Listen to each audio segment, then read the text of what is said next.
conserver l'Afrique francophone dans le giron français coûte que coûte. Accompagné de Foccart dans le rôle du VRP, De Gaulle sillonne toute l'Afrique francophone en 1958. Il propose un référendum pour faire adopter la communauté, un vaste ensemble de peuples autonomes mais non indépendants. L'alternative est apparemment simple. Voter oui, c'est la communauté, voter non, c'est l'indépendance. Mais Foccart veille. Certains discours de leaders africains sont opportunément remaniés à la dernière minute car il est bien entendu hors de question de voter non. Foccart peut compter sur son allié de poids et avocat infatigable. Félix Houphouët-Boigny milite énergiquement pour convaincre les indécis. Un chef pourtant échappe à Foccart. Le Guinéen Sékou Touré a le toupet de refuser la main généreusement tendue par la France. Par un discours courageux et exalté, Sékou affirme sa volonté d'indépendance au nez et à la barbe du général de Gaulle, dont le moins qu'on puisse dire est qu'il prend très très mal l'affront. Nous savons que l'étape à Conakry va être dure, nous savons que Sékou Touré va s'affirmer face au général. Et moi, j'avais de Sékou Touré une opinion assez bonne et j'étais fasciné par le « enfin de Gaulle va trouver à qui parler ». Et j'ai vu un Sékou Touré qui en faisait beaucoup, hein, il a fait une vraie comédie, mais quand même assez formidable. Alors que le leader guinéen ne désire pas rompre définitivement les liens avec la France, c'est l'ancien colonisateur qui supprime unilatéralement l'aide économique et gèle les avoirs de la Guinée. Indépendance et rupture des liens. En pleine guerre froide, cela a une signification très précise. Sékou Touré se tourne vers l'URSS pour assurer sa protection et son développement économique.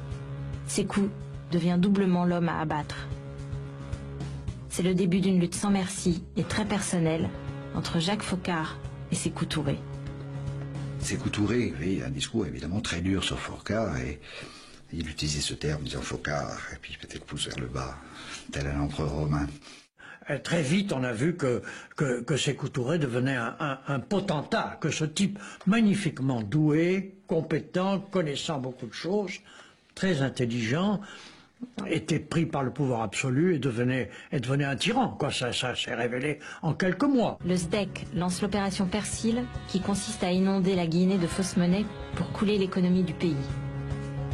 Les services forment des groupes d'armées d'opposants guinéens, notamment depuis le Sénégal. On tente d'éliminer physiquement Sékou Touré. Toutes les tentatives échouent, dont l'une d'elles de façon rocambolesque. L'un des officiers paras chargés de la mission a des remords. Très catholique, il s'en ouvre à un prêtre. Celui-ci brise le secret de la confession, et de fil en aiguille, l'information remonte au Quai d'Orsay, à Paris. Foccart est contraint d'annuler l'opération, momentanément. L'exemple de la Guinée de Sékou Touré est très intéressant parce que voilà un homme qui a pris au mot le général de Gaulle, à savoir que chacun pouvait dire oui ou non, mais il a pu expérimenter quelles étaient les conséquences de dire non.